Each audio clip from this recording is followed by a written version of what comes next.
Dans cette deuxième partie de l'entretien, Bernard de Montréal et Daniel Ménard discutent de la possibilité pour un individu d'éliminer ou de brûler une mémoire. Bernard explique que brûler la mémoire de l'âme ne signifie pas l'éliminer, mais plutôt neutraliser les pensées qui la mettent en vibration. Une mémoire est toujours utile sur le plan de l'évolution, mais peut être source de souffrance sur le plan matériel. Brûler la mémoire signifie donc contrôler, neutraliser les pensées qui font surgir cette souffrance dans la conscience. Cela nécessite une compréhension de l'utilité ou de l'inutilité de cette mémoire, ainsi qu'un détachement émotionnel. Bernard donne l'exemple d'une peine d'amour pour illustrer comment l'émotion liée à la mémoire peut être neutralisée en comprenant que la vie continue et que de nouvelles expériences se présentent. Brûler la mémoire nécessite donc de se focaliser sur l'émotion connectée au mental et de la neutraliser afin de ne plus être affecté par la mémoire douloureuse.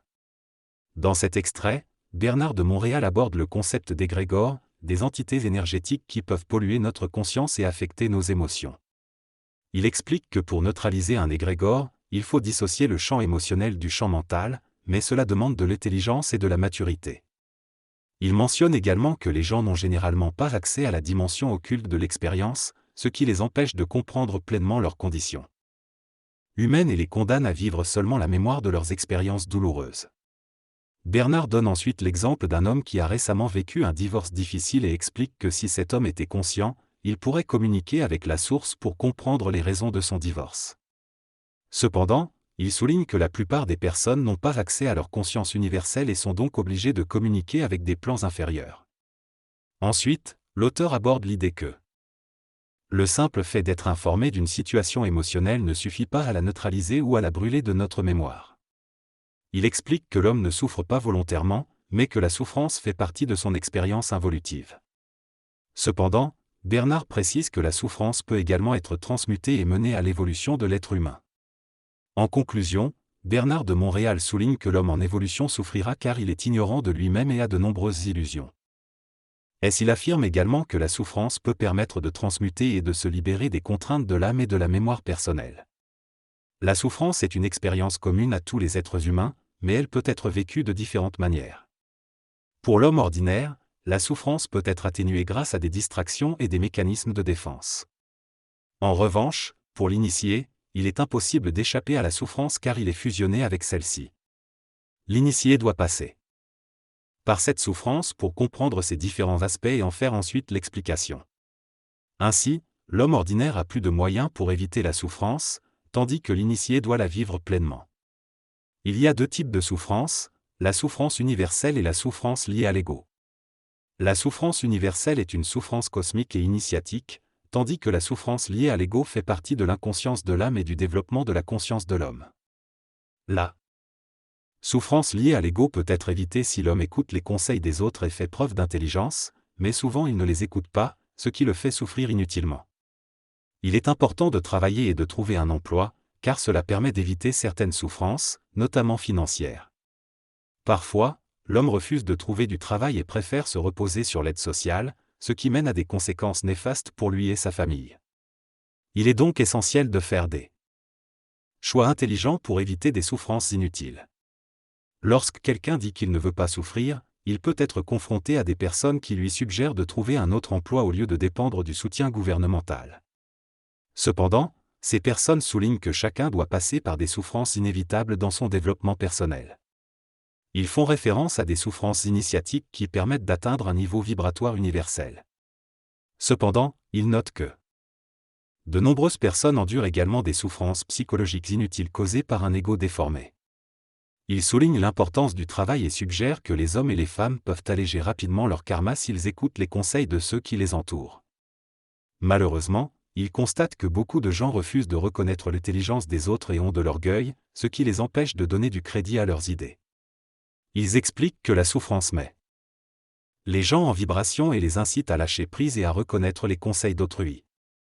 Ils notent également que tant que les individus ont l'impression d'avoir du pouvoir personnel, ils ne sont pas disposés à recevoir ces conseils. Dans cet extrait, les interlocuteurs discutent du concept de crise et de souffrance. Pour certains, les crises sont de merveilleuses opportunités de se remettre en question et de trouver un nouvel équilibre. Cependant, lorsque les individus sont confrontés à des situations qui mettent leur raison à l'épreuve, il est difficile pour eux de trouver l'énergie pour entretenir l'imbécilité. La raison de cela, selon l'un des interlocuteurs, est que ces individus ne sont pas suffisamment intelligents d'un point de vue vibratoire. La souffrance est un moyen de mettre les gens en vibration et de leur faire comprendre comment fonctionne la vie au-delà du matériel. Lorsque la souffrance met en vibration, cela permet de neutraliser les problèmes et de transformer la souffrance en intelligence et volonté. Tant que l'homme n'a pas été mis en vibration par sa souffrance, il n'aura pas conscience de l'origine de sa conscience et vivra simplement dans la souffrance sans comprendre la vie. Quand on commence à comprendre comment fonctionne la vie, la souffrance nous met en vibration et on réalise que l'ordre devient primordial. Au contraire, pour d'autres, l'ordre ne compte pas autant que le fait de gagner de l'argent, de profiter des plaisirs de la vie et de répondre aux attentes de la société. L'homme conscient cherche avant tout l'ordre dans sa vie, car c'est ce qui lui permet d'avoir le contrôle sur celle-ci et de la vivre selon ses propres souhaits. La seule chose réellement importante pour lui est d'avoir la paix. La souffrance, quant à elle, ne rapporte rien à ceux qui la vivent, mais elle alimente l'astral et les archives de l'au-delà. L'évolution de l'homme vise à reprendre le contrôle de sa vie, à cesser de vivre de manière expérimentale et à mettre de l'ordre dans sa vie. Cela signifie également se libérer des influences intellectuelles, émotionnelles et mémorielles, afin de pouvoir vivre selon un ordre harmonieux et créatif. Le but ultime de cette évolution est d'être en harmonie avec la société et de réaliser notre chemin de vie. Il ne s'agit pas d'une question de degré de conscience, mais plutôt d'atteindre cet ordre et cette harmonie dans sa propre vie. Dans cette conversation, Bernard de Montréal souligne que les personnes qui assistent à ces séminaires et qui sont les plus conscientes sont celles qui ont une sensibilité et une intelligence naturelle. Il affirme que l'évolution commence individuellement chez chaque être humain et peut se faire par le biais de différentes formes de contact avec son matériel, que ce soit sur le plan matériel ou sur d'autres plans. Il mentionne également que certains individus ont une âme très évoluée et ont déjà entamé leur évolution sur d'autres plans avant leur incarnation. Il précise que l'évolution dépend de la disposition de l'ego, de la nature de l'âme et de la vibration de l'âme, et que la conscience n'est pas simplement une maîtrise philosophique d'une science occulte, mais plutôt l'état vibratoire de l'esprit qui traverse l'ego.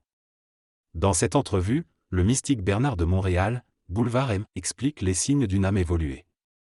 Selon lui, le plus grand indicateur est l'absence d'orgueil, en particulier l'orgueil spirituel. Il considère que l'orgueil a joué un rôle clé dans l'évolution de la civilisation et dans l'initiation astrale des temps passés, mais il estime qu'il doit être éliminé dans l'initiation solaire de l'évolution future de l'homme. Il affirme que l'orgueil crée un blocage pour la communication avec le monde éthérique et pour l'accès à certaines formes de spiritualité. BDM explique que l'orgueil est une contestation psychique de l'ego vis-à-vis des mystères et qu'il est facile de le détecter chez les personnes en les confrontant ou en les provoquant. Il annonce également son intention de déstabiliser l'ésotérisme et l'occultisme, en particulier les aspects astraux de ces courants de pensée. Dans cette discussion, Bernard de Montréal exprime sa préoccupation concernant les personnes spirituelles qui sont naïves et se font facilement manipuler et brûler par ceux qui prétendent détenir la connaissance. Il annonce son prochain livre sur les entités astrales de la mort et explique qu'il veut écrire sur ce sujet car il en a marre de voir des gens simples se faire tromper. Il affirme qu'il ne peut pas dire au public qu'ils ne peuvent pas faire certaines choses, mais son rôle est de donner des instructions pour que les gens puissent observer et juger par eux-mêmes. Il souligne également que même les personnes humbles peuvent succomber à l'orgueil lorsqu'ils estiment avoir les clés de la spiritualité et peuvent parler de Dieu. Il évoque un secret qu'il ne peut pas révéler publiquement mais affirme que l'orgueil se cache souvent derrière l'humilité. L'orgueil chez l'individu est causé par l'impression d'accéder à la sagesse grâce à l'astral. Cependant, la sagesse est considérée comme la vieillesse de l'esprit, tandis que l'intelligence créative est sa jeunesse. La sagesse mystique astrale était nécessaire pendant l'involution, mais elle n'est plus suffisante pour l'évolution. Un sage se reconnaît en essayant de dépasser l'ego par des paroles convaincantes. L'orateur relate également une anecdote sur un homme qui recherche la sagesse en Inde mais se fait confronter à des paroles vides de sens. Selon lui, il est temps de passer à une nouvelle évolution où l'homme conscient souhaite comprendre l'âme, l'esprit et les mondes invisibles. Le véhicule physique n'est plus suffisant pour acquérir une connaissance scientifique et ordonnée de l'univers matériel et immatériel. Enfin, l'orateur évoque les souffrances que les fils de la lumière subiront, mais celles-ci seront différentes de celles de l'involution, car elles résulteront de la mise en vibration de la conscience et de l'homme qui retournera à sa source. Dans cette conversation, Bernard de Montréal aborde la question de la nouvelle science et de la fusion entre l'homme et l'ajusteur de pensée. Selon lui, la nouvelle science sera soutenue par cette fusion, qui permettra à l'homme de devenir un pilier de connaissance. Grâce à cette fusion, l'homme du futur aura accès à une connaissance supramentale et pourra agir sur Terre en utilisant son véhicule éthérique. Ce sera une évolution totalement opposée à l'involution. Bernard de Montréal explique également que la mort physique du Christ a permis le contact entre l'énergie solaire et la conscience des cellules, ouvrant ainsi les circuits universels.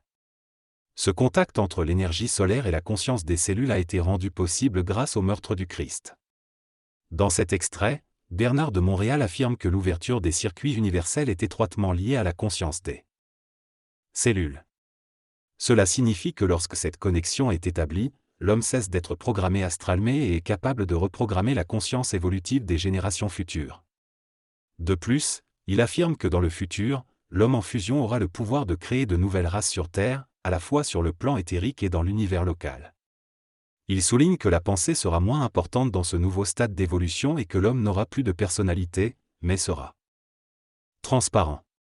Il explique également que la pensée a joué un rôle important dans le développement du corps mental de l'homme et que dans l'avenir, l'astral sera impuissant à communiquer avec lui car l'homme ne pensera plus de manière traditionnelle.